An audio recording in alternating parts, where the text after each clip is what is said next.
сафари мо ба мавзеи зебоманзар ва таърихии чилдухтарон ба хотири боздиди рақобати паҳлавонони гӯштини суннатӣ оғоз гашт. аммо ин минтақаи дурдастидёр ки гӯшаи зебои сайёҳии мамлакатро мемонад дар худ садҳо сиру асрори ноҳуфта дорад ки касро намегузорад то ба манзили асосӣ роҳ паймояд.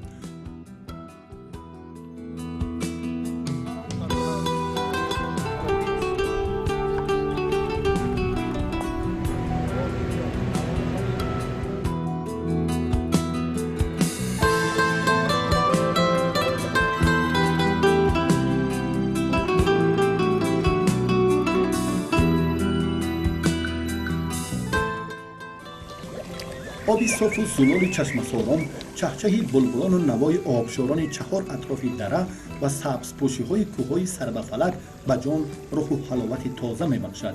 ба машоми кас бӯи мушку амбар ва гиёҳҳои шифобахш мерасад ки беихтиёр ин табиати афсункор думони ҳар фарди оғӯши ин зебоиҳо бударо ба худ мекашад.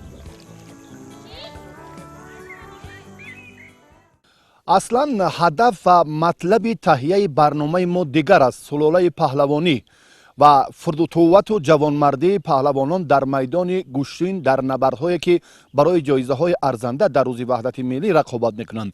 аммо ҳангоми сафар моро манзараҳои зебо ва нотакрор, обҳои мусаффо, чашмаҳои софу зулоли ноҳияи муъминобод хеле диққати моро ҳам ҷалб кард ки воқеан як минтақаи сайёҳӣ ва як макони зебоеро мемонад ки баробари касбворид шудан дар ин сарзамин албатта як эҳсосоти дигар, табиати нотакрор, ҳавои софу беғубор, боз ҳавзое ки дар ин ҷо ҳам барои моҳипарварӣ хеле созгоранд. фазои мӯътадил, оромӣ ва бисёр ҳам дар ин табиати нотакрор ҳатто қадам задан, нафас гирифтан ва ба муҳиту атроф ошно шудан барои кас воқеан ҳам ҳаловат мебахшад.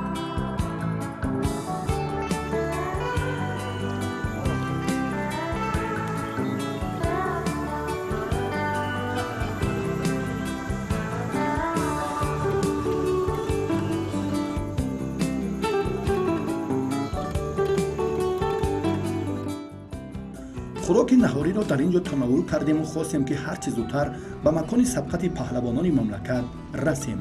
роҳ он қадар тӯлонӣ ҳам набуд, вале дашту дамани ноҳамвори диёри зархези чилдухтарон 40 дақиқаи вақти моро аз они худ кард. ин манзараҳои зебое ки мебинед аз фалсафаи зиндагӣ ва дунёи муштоқони асили куштини суннатӣ орӣ нест.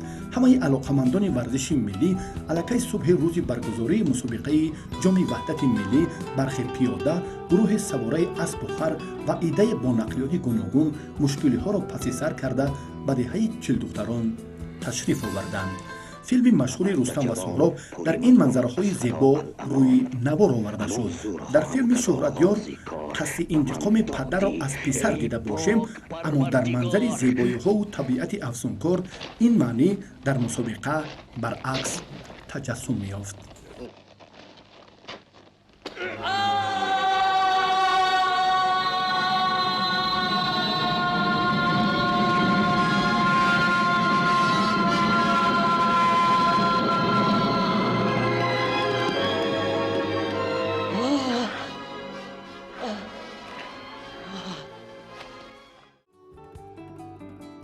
بعد از 2 ساعتی که مسابقه پهلوانان نوروز کشور در مرحله اول خاتمه یافت، مراسم گشاده‌شوی این چهاربینی جمهوریوی برگزار شد. در ابتدا رئیس حکومت ناحیه مومن‌آباد مفهوم و ماهیت جشن وحدت ملی و ثبات کامل را در مملکت بیان نموده، همه مهمانان و ورزشکاران را به سرزمین همیشه سبز مومن‌آباد خیر مقدم نمودند. همین است نشانه یکدیگر فهمی، همین است نشانه دستگیری یکدیگر، همین است در عمل تطبیق کردن سیاست راهبر دولت، اساسگذار صلح وحدت ملی، پیشروی ملت که ما به امروز رسیدیم. ما در زیر آسمانی صاف و بی‌غبار، در زیر صلح و صلاح با یکدیگر با ورزش مشغول هستیم و از تمام گوشه و کنار جمهوری امروز به ناحیه مومن‌آباد با سفر کردن، به موضع چلدختران، از موضع چلدختران دیدن کردن، از موضع های سیر و سراحت ناحیه مومن‌آباد دیدن کردن، باوری حاصل کردن که واقعا هم ناحیه ممنوع از نگاه موقعی گئوگرافی ناحیه سیر و سیاحی است و ما در آینده کوشش میکنیم که یکی از سمت‌های رشد ناحیه را سمت توریسم براهمانیم. برابر آغاز گردیدن نیروسنجی‌های پهلوانان شناخته مملکت چشممان به چهره برخورد که در میان مردم دو بانوی جسور و با اراده با همون عنعنه‌های خاص گشتین ملی انتظار حریف خویش بودند. در ابتدا سرداور به اهلیه امکان داد که با حریف خود قوه سنجند. این رقابت به مخلصان بیشتر پسند آمد چون که زن با دستان نازک و نفیس خود پسر بچه 15 ساله دهه قش ناحیه مومن‌آباد را آنچنان هوا داد که مردم با افتخارشان از جای برخاستند. در این میان باز مدینه خرسال گشتینگیر به میدان برآمد که او هم در 3 روزمایی میدان سنتی با اصول خاص خود حریفان را شکست داد. با استثنای مکافات کمیته تدارکات باز افراد ورزشنوز نیز و تحفه‌های پولی او را قدردانی نمودند. ناحیه واسه مکافات اردینو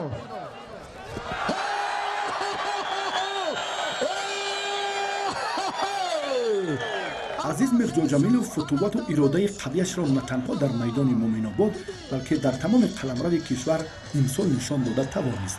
موصوف با 3 نفر حریفش دست بالا گشته با اصول معمول گشتین ملی رقیبان را شکست داد و در روز جشن وحدت ملی تحفه‌های ارزنده ایدانه را به دست آورد.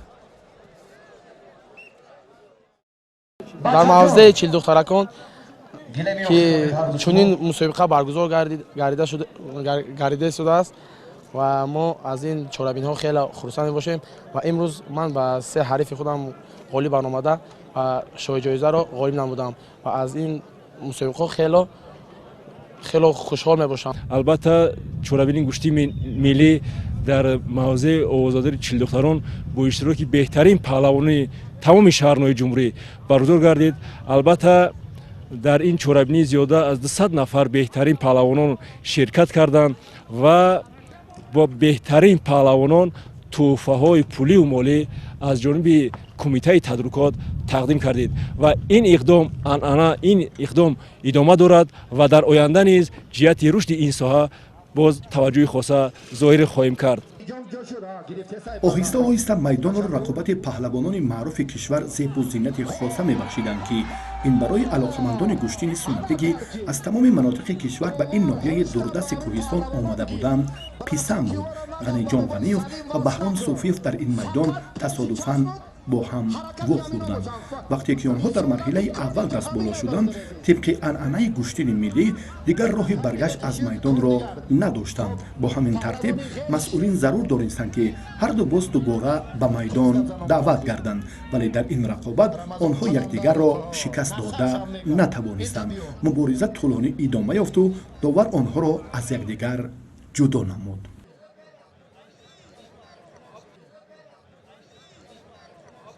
وقتی که پهلوان در میدانداری میکند و غالبیت به دست میارد باز نیرو توجه باز زیادتر میشود و ما مسئولین همین برگزاری چهاربینی باز کوشش به خرج میدیم که در برابر تحفه‌های آماده کرده باز با دستگیری مقامات اجرایی کننده و سرپرستان باز تحفه‌های بهترین زم کنیم چون که مخلصان زیاد همون بهترین پهلوان را مخلصی کنند یعنی دستگیری کنند. خب همین عنعنه از جانب مردم چگونه پذیرایی شد و مورد نظر کدام پهلوانان شورادیار منطقه بودند؟ البته از جانب مردم ناحیه بخصوص مردم ناحیه مومن‌آباد و سرپرستان این نظر نیکبینانه است و در چهاربینی امروزه بهترین پهلوانان جمهوری به مانند اشتراکچیان بازی‌های جام جهان و چمپیونات‌های جهان شرکت داشتند، خوب آزمایی کردند و با بهترین تحفه‌ها قدر کرده شدند. با میدان برآمدن آیت الله قمر امیدواری‌های مخلصان را برای اشتراک در مرحله نهایی و روزنامه‌ای مکافات اساسی شاه جایزه بیشتر نمود. این بود که او با یک حرکت جالبش رقیب را شکست داد و با آسانی راه مبارزه را با رقیبان دیگرش ادامه داد. هرچند که به ما ثبت دیگری رقابت‌هایش میسر نشده باشد هم، اما بیننده ذکی خوب احساس می‌نماید که ترتیب نیروسنجی اول و ملکه کسبی پهلوان امیدبخش مملکت را میتوان در میدان گشتین 40 دختران پدیده ارزشمندترین میدان ارزیابی کرد. ای نگاه من پهلوانایی که گرفتم من شو جایزه بهترین شو جایزه ها بود. 6 تا شو جایزه بود اسب. بگم که یگون کم بود اینا برآمد پهلوانای نامی همی مثال جمهوری بودن، از ونج بودن، از پامیران بود، دوشنبه کلوب بهترین پهلوانا گوشتین گرفتن. چقدر که مهر و محبت قوه داشتن صرف کردن. ما بسیار خرسند هستم که خیلی زیبا منظره حیات مونده. یکم بار من هم کلوب باشم، یکم بار من خرسند هستم. خداوند دوی ما اینم گوشتین سنتی با ایدام بلندتر شود، نقش شود، خلق خرسند شود، گوشین پیشروی شود. پهلوانای نامی بهترین جمهوری در همین مومین آباد بود. همش شما پیشنهاد کرده گوش کردیم، همه دیدن. همین دائما سربلند باشیم. عزیز میرزا جمیلوف برای اشتراک در مرحله نهایی امتیاز بیشتری را به دست آورد تا که شریک خود را در سبقت آخرین مکافات شاه جایزه پیدا سازد، اما او را لازم بود که یک بار دیگر غلبه نوبتی خود را تکرار نماید. بالاخره برایش چنین امکانیت دست نداد، چون که در مرحله آخرین از روی عنعنه و رسم آیین گشتین سنتی نفران حق اشتراک را پیدا می نمایند که نه کمتر از 3 غلبه را در این میدان به دست آورده باشند. همین عنعنه و شکل خاص برگزاری گشتین ملی امید و آرزوهای اکثر پهلوانانی را که 2 غلبه داشتند برباد داد. پهلوان منقطی باید حتما گشتین گیرم. این ترتیب نمیشود سردار.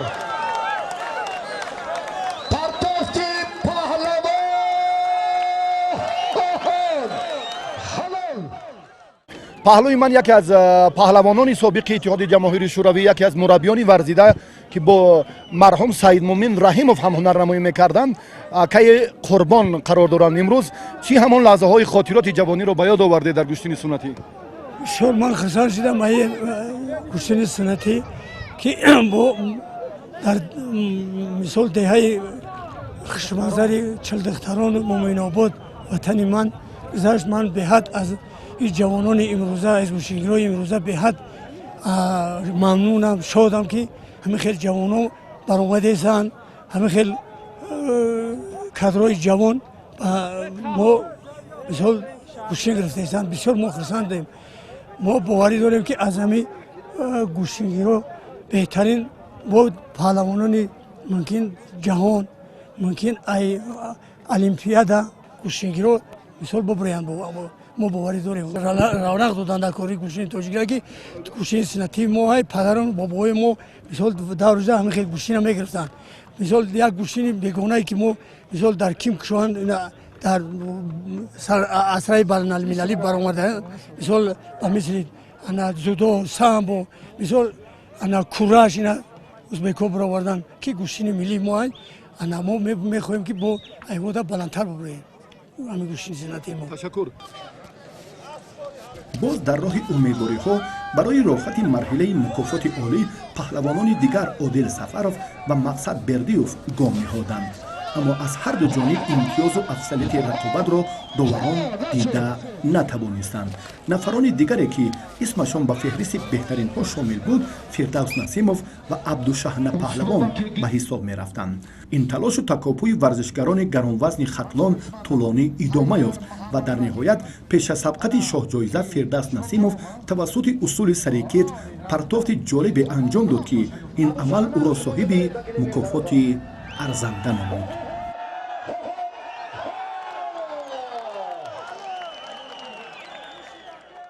طوری که مشاهده میکنیم در میدان در سبقت‌های انفرادی پهلوانان معروف البته باقی میمونند، چون که اینها از یک دور به دور دیگر غلبه مظفریت رو نایل گردیدند. و چیست مفهوم طبق در میدان گشتین سنتی؟ البته فرد اینجا حق نشستن دارد که البته غلبه های بیشتر رو صاحب میگردد و بعدا هم برای مدعی همچون صاحب طبق همین میدان رو اختیار میکند. وقتی که طبق رو به میدان میپرتایند اینجا هم ورزشگر اون افرادی که یکمین شده صاحب طبق میگردد، یعنی طبق رو صاحب میکند تا با آخر باید ایستادگی کند و حریف رو انتظار باشد و دلخواه حریف میتواند اینجا آید. اما باز اینجا خود مربیان و نفران متصدی هم باید اختیار کنند که کی با کی سزاوار باید در اینجا رقابت کند و وقتی که پهلوان صاحب طبق میشود، یعنی برای اداره کردن طبق اولین شده حقی گرفتن اون رو پیدا میسازد، بعدا حریفش که به میدان اومد او حقی برگشت از میدان از رقابت رو ندارد. الان همین امید رو چگونه میتوانیم اینجا ما باز شردیم آیت الله؟ وقتی که طبق موندن دیگه پهلوان روز برگشت نداره، موندن که کسی که اومد مثال میبره گوشتین میگیری. خب این چی معنی دارد؟ همین انعانه رو چگونه شرح میدید شما؟ خیلی خوب است مثلا. بهترین است که ما غالبیت دیگه کس کشیدیم اینجا غالب پهلوانایی که غالب بر اومدگیان اما میتونن که برای طبق گوشتی میگیرن. در طبق مکافات شایسته است، ارزنده است، یعنی که نسبت به دیگر تحفه‌ها خیلی قیمتش هم بالاست. شما از ناحیه آوان تشریف آوردید، وقتی که طبق رو صاحبی کردید، اداره کردید، انمون حالت هیجان و در مجموع همین چه خیلی شرم میتید؟ اون حالت ها مبارزه بر ضد همین طبق گرفتگی پهلوانان برای مکافات طبقات حرکت میکنیم که جایهای نمایان اشغال نمایان. خب بودن لحظه که شما طبق صاحبی کردید و بعداً اعتراض ها هم شده باشه در میدان؟ بله اعتراض میشود که برعکس وقف و نشین در کار نیست، کسی که اومد گوشتین دوام میده. و وزن هم گران باشد این سین و سال دیگر یک فرقیت ندارد. وقتی که طبق گرفت که وزنش گران است سبک است دیگر علاج نیست و دوام میده. تشکر، سلامت باشید. و واقعا هم یک مفهومی که ما بیان کردیم اینجا هم باز رسالت های خاص خود را دارد به سلاله پهلوانی، میدانداری، نیروسنجی ورزشگران. در ناحیه مومن‌آباد هم چهره ها خیلی زیاد بودند و وقتی که اینجا 5 طبق پیش از شاه جایزه پرتافته شد حریفان خود را دریافت کرد، پیدا نمود و با همین وسیله با همون ترتیب معین میدانداری کردند، نیروسنجی کردند و صاحب مکافات های سزاوار گردیدند. این انانه از قدیم الایام رایج است و الان هم در میدان های سنتی بیشتر مورد نظر و مورد عمل قرار میگیرد. نهایت مخلصان هم به مراد دل رسیدند. مرحله فرا رسید که برای خاتمه مسابقه گوشتین ملی در ناحیه مومن‌آباد اساس میگذاشت. آیت الله قمر و عبدالقهار سعید رقیبان محسوب میافتند که تا این مدت 4 مرتبه برای زورآزمایی به میدان دعوت گردیدند. این مرحله گره مشکلی میدان‌های دیگری آیت الله قمر را باز کرد و در فرصت نه چندان طولانی که وقت در آن محدودیت ندارد، پهلوان جوان کشور برای چشیدن شهد شیرین پیروزی زمینه فراهم ساخت و این پرتافت آخرین لحظه های مسابقه کشاد ناحیه مومن‌آباد بود که از دیدنش 15,000 نفر مخلص حلاوت بردند. با همین دستاورد جام وحدت ملی در ناحیه مومن‌آباد باقی ماند.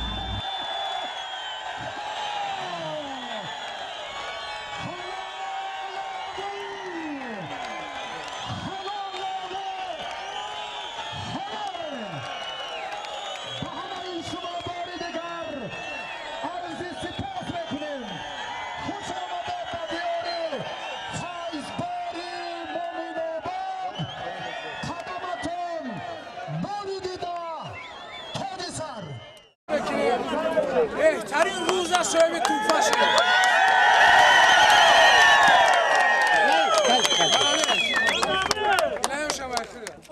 مردم سواره پیاده با همه امید و آرمان‌های زیاد به این میدان آمدند و واقعا وقتی که مسابقه انجام یافت این رو هم در رفت گسیل کردن ورزشگران و قطارهای زیادی اتومبیل های سبکرو که جانب دیگر مناطق کشور سفر بر می‌شدند و یک فرصت، یک لحظه جالب و غریب را با هم تماشا کردیم و اطمینان است که این انعنه ها را هم در آینده دیگر ورزشگران و دیگر مسئولین کمیته های مربوط به ساحه در مناطق مملکت ادامه می‌دهند. با همین وسیله ما سلاله پهلوانی را می‌توانیم که در مملکت رشد دهیم. برای توجهتان سپاس می‌گوییم.